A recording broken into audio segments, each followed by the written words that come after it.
Hey guys, my name is Cole. I'm here because I want to do some longboard reviews for you.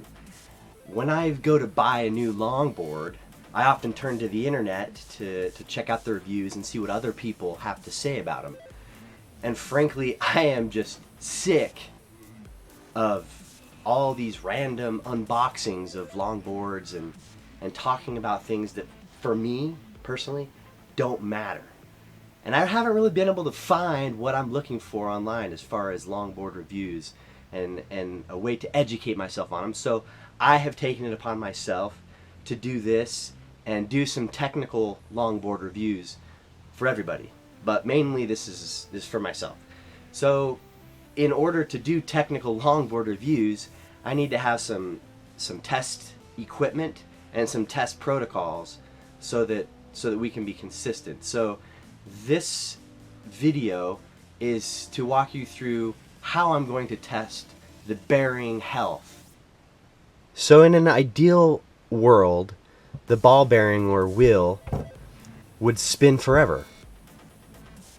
But realistically, we know that this is not the case because of friction. Friction slows down the bearing and causes it to come to a stop. Another source of friction is having the nut torqued down too tight. But it's also not healthy or good for the bearing to have it too loose either.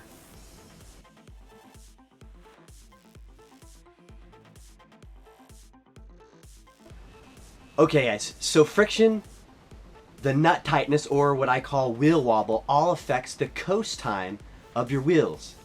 So here's how we're going to test those three things. So I want to measure the wheel wobble, or how tight the nut is pressing up against the bearing. So the way we're going to measure this is this fixture that I've created behind me that you can see. So let's walk you through that and explain what I plan on doing. This is what my fixturing looks like. This is how I'm going to measure wheel wobble. The first thing you need to do is I need to secure the truck and the board so it's not moving on me. So I've got this toggle clamp and it's mounted down here to a steel base. It's pretty heavy, so let's go ahead and lock that in position. You can see it's not going to move. And now I also have this dial indicator that measures linear movement. So I've got this pointer here. As I push it in and out, you can see the dials moving, which corresponds to a distance. So all I need to do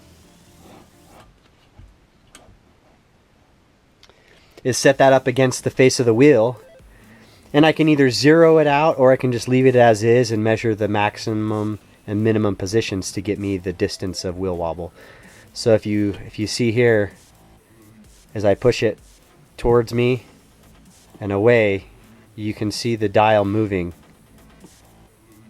and that is how I'm going to measure how tight each nut is on the bearings and actually measure the wheel wobble for each wheel that I do, each board that I do. Friction is the number one thing that slows the board down and reduces your coast time. This setup I have here, as you can see here, I've got a brushless outrunner motor. So this is a motor where the shaft, or the housing of the motor spins, and it's on a slide, on an aluminum slide. So what I'm going to do here is I'm going to bring it up above the wheel of the skateboard like this, and I can just let gravity with the weight of this rest on it, and as the motor turns on, it's gonna turn the wheel. In order to do that, because it's a brushless motor, I've got a speed controller here, and I've also programmed a micro servo controller, you can see here in my Altoids box, to keep it protected. This is kind of the brains behind the motor. So I mentioned before too that bearings need to be run in because they come packed with grease.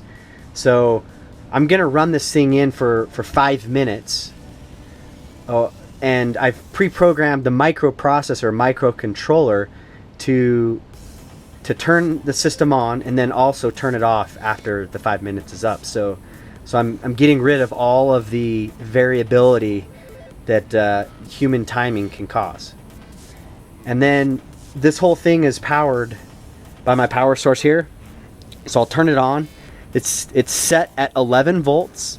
And what's going to happen here is when the motor is running without load, so if you come back over here, if I was to lift this up, the motor runs with 11 volts at a certain current or amperage draw. Once I put it down, the current goes up. And that's how we're going to characterize how much friction is on the bearing, by monitoring the amperage or current draw that the system requires. So we're going to go ahead and power this on. And you're going to hear the microprocessor playing a song. When the song is over, you're going to see current draw because the motor is going to be turned on and spinning. So I'm going to hold the motor off the wheel so you can see.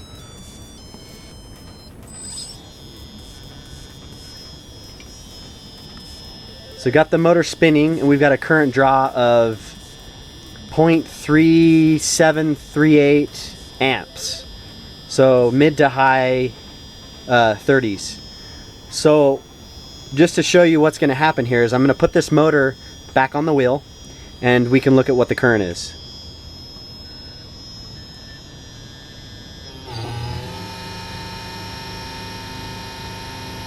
Okay, so if we look back over here, we've got a current draw of about 1.5 amps.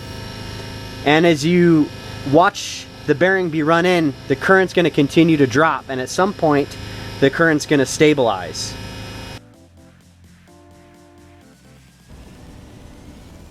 What we're going to look at next is how are we going to see and measure the coast time, or how well the wheel or bearing actually spins. So what we're going to do is we're going to actually turn on the system.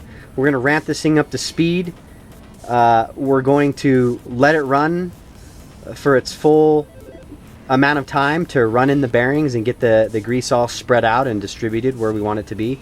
And then I'm simply going to lift the motor off the wheel, and at the same time I'm going to start a timer and just time how long it takes this wheel to come to a stop. And I'll put a piece of tape on that so you can get a better visualization of what the wheel is doing. And here we go.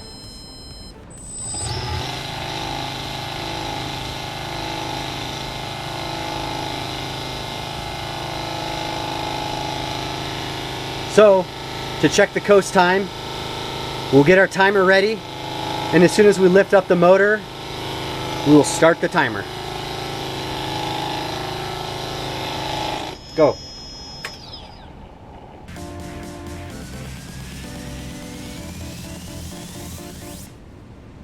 And that's how we'll measure coast time.